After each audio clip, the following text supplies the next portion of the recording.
Good morning student. मैं दिव्या आप सभी का एक बार फिर से स्वागत करती हूँ एजुकेशन पॉइंट मिशन पर। आज मैं फिर पार्ट 2 लेकर आई हूँ बचपन चैप्टर का, जिसकी लेखिका हैं कृष्णा सोबती। तो पार्ट 1 अगर आप लोगों ने नहीं देखा हो तो मेरे चैनल पर जाकर आप पार्ट 1 देख सकते हैं। उसका पार्ट 2 आज मैं पढ़ाने वाली हूँ।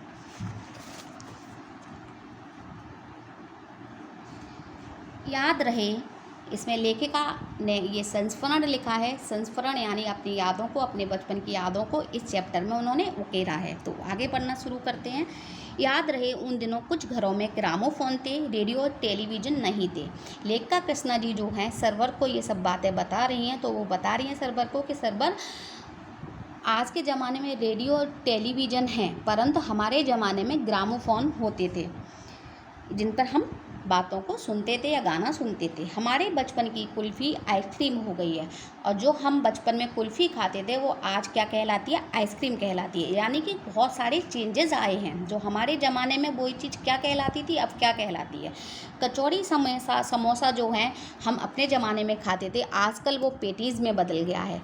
सहतूत और फालसे और खसखस के शरबत कोक और पेप्सी में बदल गए हैं। सहतूत, फालसे और खसखस ये सब हम पीते थे, वो अब कोक और पेप्सी में खाते थे और पीते थे। खसखस का शरबत पीते थे और सहतूत और फालसे खाते थे। ये सब अब कोक और पेप्सी में चेंज हो गए हैं।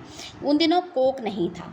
लेखिका कह रही हैं उन दिनों हमारे ज़माने में कोक पेप्सी नहीं थी, लेमनेड बिमटो मिलती थी। उसकी जगह क्या मिलती थी? लेमनेड और बिमटो। शिमला और नई दिल्ली में बड़े हुए बच्चों को बेंगर्स और डेविको रेस्टोरेंट की चॉकलेट और पेस्ट्री मज़ा देने वाली होती। वो बता रही हैं शिमला और नई दिल्ली में जो बच्चे बड़े होते थे उनके लिए एक रेस्तरां था जहाँ से चॉकलेट और पेस्ट्री मिलती थी। वो उनको बहुत ज़्यादा उत्साहित करती थी, मज़ा दिलाती थी। हम भाई बहनों की ड्यूटी लगती शिमला मॉल से ब्राउन ब्रेड लाने की। लेखिका के भाई बहनों की ड्यूटी लगा दी जाती थी कि शिमला मॉल से आप जाओगे और ब्राउन ब्रेड लेकर आओगे। हमारा घर मॉल से ज़्यादा दूर नहीं था। घर और मॉल की दूरी में ज़्यादा फ़र्क नहीं था। एक छोटी सी चढ़ाई और गिरजा मैदान पहुंच जाते। एक छोटी सी चढ़ाई पार करनी होती थी, उसके बाद वो गिरजा मैदान पहुंच जाते। वहाँ से एक उतराई उतरते और मॉल पर, और एक ढलान से नीचे उतरने पर ही मॉल आ जाता।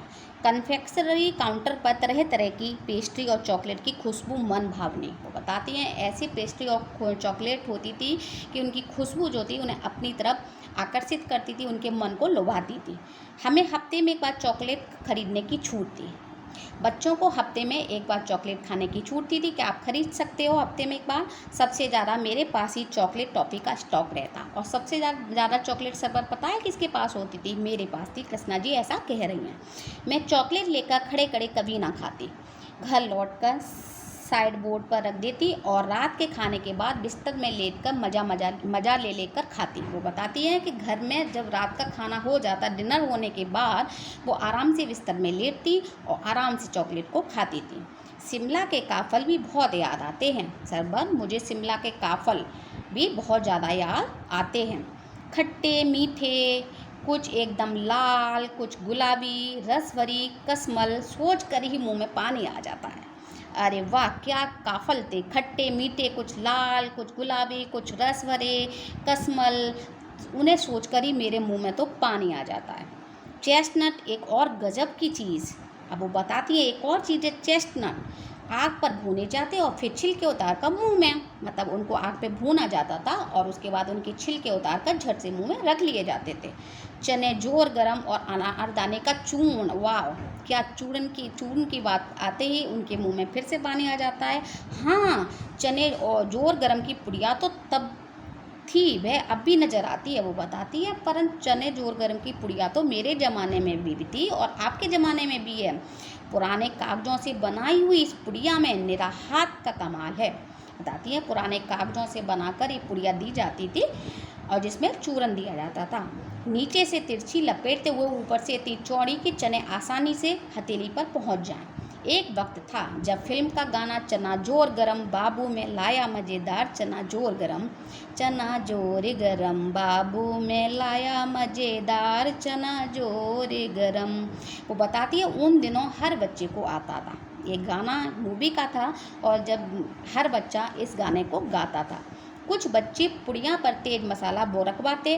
पूरा गिरजा मैदान घूमने तक यह पुड़िया चलती, मतलब पूरे गिरजा मैदान में घूमते घूमते वो चना खाते थे। एक एक चना पापड़ी मुंह में डालने और कदम उठाने में एक खासी लय रफ्तार थी, मतलब एक चना मुंह में और उतनी ही चाल चलना।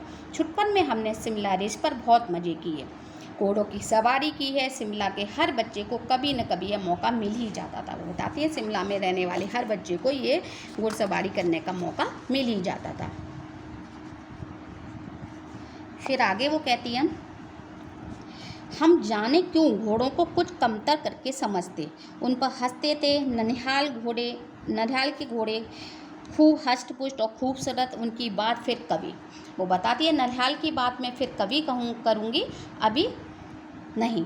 शाम को रंग बिरंगे गुब्बारे, सामने जाकू का पहाड़, ऊंचा चर्च की घंटियां बजती तो दूर दूर तक उनकी गूंज फैल जाती। वो बताती हैं शाम को जब चर्च की घंटियां बजती थी ना, तो उसकी गूंज जो थी वो दूर दूर तक जाती थी, उसकी आवाज़। लगता है इसके संगीत से प्रभु यीशु स्वयं कुछ न कह रहे हैं। ऐसा लगता था प्रभु ईसा मसीह जो हैं इसकी आवाज़ के संग हम लोगों से कुछ संदेश पहुंचा रहे हैं, कुछ कहना चाह रहे हैं। सामने आकाश पर सूर्यास्त हो रहा है, सामने सूर्यास्त होता हुआ दिखता, गुलाबी सुनहरी धारियां नीले आसमान पर फैल रही हैं और सूर्यास्त होते समय जो आकाश का जो दिखता था वैसा वो वर्णन कर रही हैं। दूर दूर तक फैले पहाड़ों के मुखड़े गहराने लगे और देखते देखते बत्तियां टिमटिमाने लगी और रात हो गई। रिस पर रौनक और मॉल की दुकानों की चमक के भी क्या कहने। फिर वो बताती हैं फिर भी जो रौनक होती थी ना वो उसके तो कहने ही क्या है। स्कैंडल पॉइंट की भी कोई भीड़ से उभरता कोलाहल, और स्कैंडल पॉइंट पर जो भीड़ होती थी उससे जो शोरगुल होता था वो भी क्या कहने। सरबर स्कैंडल पॉइंट के ठीक सामने उन दिनों एक दुकान हुआ करती थी। फिर वो आगे सरबर को बताती हैं जिसमें शोरूम में शिमला कालका ट्रेन का मॉडल बना हुआ था। जिसके शोरूम में क्या रखा हुआ था, शिमला कालका ट्रेन, शिमला से कालका जाने वाली ट्रेन का एक मॉडल, मतलब एक खिलौना टाइप में मॉडल टाइप में बना के रख दिया गया था। इसकी पटरियाँ, उस पर खड़ी छोटे छोटे डिब्बों वाली ट्रेन, एक वो लाल टीन की छत वाला स्टेशन और सामने सिग्नल देता खंबा, थोड़ी थोड़ी दूर पर बनी सुरंगें। उस मॉडल में ये सब कुछ था जैसे कि ट्रेन में होता है। पिछली सदी में तेज़ रफ्तार वाली गाड़ी वही थी। हमारे ज़माने में सबसे तेज़ चलने वाली गाड़ी ही थी ट्रेन। कभी कभी हवाई जहाज़ भी देखने को मिलते, कभी कभी हवाई जहाज़ आकाश में उड़ते दिखाई दे जाते। दिल्ली में जब भी उनकी आवाज़ आती बच्चे उन्हें देखने बाहर दौड़ते। दिखता एक भारी भरकम पक्षी उड़ा जा रहा है और पंख फैलाकर। ऐसा लगता था कि कोई आकाश में जब हवाई जहाज़ उड़ता तो ऐसा लगता है आकाश में कोई बड़ा सा पक्षी जो है जो उड़ा जा रहा है अपने पंखों को फैलाकर। यह देखो वह एक वह गायब। जब तक हम उसको देखते तब तक तो वो गायब हो जाती।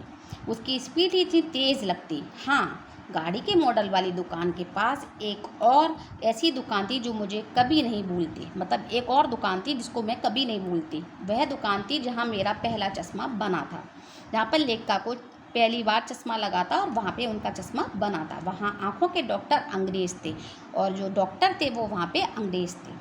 शुरू में चश्मा लगाना बड़ा अटपटा लगता। फिर वो अपने चश्मे के बारे में बताती हैं सरवर को कि शुरू में जब मैंने चश्मा लगाया तो मुझे बहुत ज़्यादा परेशानी हुई, चेहरा बहुत अटपटा सा लगता।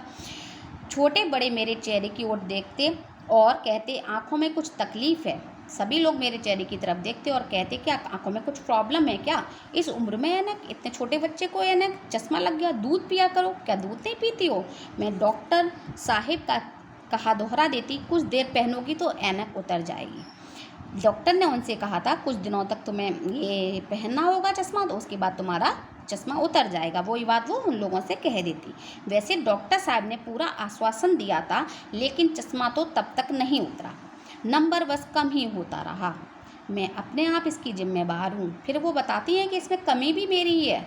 जब आप दिन की रोशनी को छोड़कर रात में टेबल लैंप के सामने काम करेंगी तो इसके अलावा और क्या होगा। वो बताती हैं कि मैं दिन में काम नहीं करती थी, रात में जब अंधेरा हो जाता था तो टेबल लैंप जलाकर काम किया करती थी। इसके कारण मेरी आँखों की रोशनी कम हो गई थी। हाँ, जब पहली बार मैंने चश्मा लगाया तो मेरे एक चचेरे भाई ने मुझे छेड़ा। उनका एक चाचा का बेटा था जिसने उन्हें छेड़ा, देखो देखो कैसी लग रही है। उन्हें छेड़ा और कहा कि देखो देखो कैसी लग रही है। आँख पर चश्मा लगाया, इनके चश्मा लगा हुआ है ताकि सूझे दूर की यह नहीं लड़की को मालूम सूरत बनी लंगूर की। वो उसे चिढ़ाते हुए कहते थे कि इसकी आंख पे चश्मा लगा है, उसे दूर तक की दिखाई दे रहा है, यह लड़की को नहीं मालूम है कि इसकी सूरत कैसी लग रही है, लंगूर की तरह लग रही है। मैं खींची कि मुझ पर यह क्यों दोहराया जा रहा है, पर शेर बुरा ना लगा। वो बता रही है मुझे बुरा लगा, मैं उस पर गुस्सा कर गई कि मुझ पे ये बात शेर मत दोहराओ, परंतु ये शेर मुझे बुरा भी नहीं लग रहा था। जब वे चाय पीकर चले गए तो मैं अपने कमरे में जाकर आईने के सामने खड़ी हो गई, मतलब शीशे में अपने को देखने लगी। कई बार अपने को देखा, ऐनक उतारी, फिर पहनी, फिर उतारी, देखती रही और फिर उन्होंने गाया सूरत बनी लंगूर की, नहीं नहीं नहीं, हाँ हाँ हाँ, मतलब वही बात उन्होंने दोहराई। मैंने अपने छोटे भाई का टोपा उठाकर सिर पर रखा, कुछ अजीब सा लगा, अच्छा भी और मजाकिया भी, कुछ मजाकिया भी लगा। वो बता रही हैं तब की बात थी, अब तो चेहरे के साथ घुल मिल गया है चश्मा, परंतु अब जब मेरी एज हो गई है तो लग रहा है कि चश्मा और मैं दोस्त हैं, अब चेहरे से उसका घुल मिल गया है। जब कभी उतरा हुआ होता है तो चेहरा खाली खाली लगने लगता है, मतलब अब हम दोनों एक दूसरे के साथी हो गए हैं। जब मैं चश्मा उतार देती हूँ तो चेहरा पे ये लगता है कुछ कमी है। याद आ गया वह टोपा, काली फ्रेम का चश्मा और लंगूर की सूरत। हाँ, इन दिनों शिमला में मैं सिर पर टोपी लगाना पसंद करती हूँ। बताती हैं कि अभी भी मैं इस टाइम भी शिमला में जाती हूँ तो टोपी लगाना मेरा काम है। मैंने कई रंगों की जमा कर ली हैं, टोपियाँ उनके पास कई कलर की हैं, कहाँ दुपट्टा का ओढ़ना, कहाँ सहज सलब सुलबीते वाली हिमाचली टोपियाँ का बता रही हैं, कहाँ मैं दुपट्टा ओढ़ती हूँ, कहाँ मैं हिमाचलियाँ टोपियाँ लगाती हूँ। तो ऐसी थे कृष्णा सोवती का ये संस्मरण। आशा करती हूँ आप सभी को पसंद आया होगा। अगर पसंद आया तो प्लीज़ लाइक करें और शेयर करना बिल्कुल ना भूलें, कमेंट भी करें। Thank you.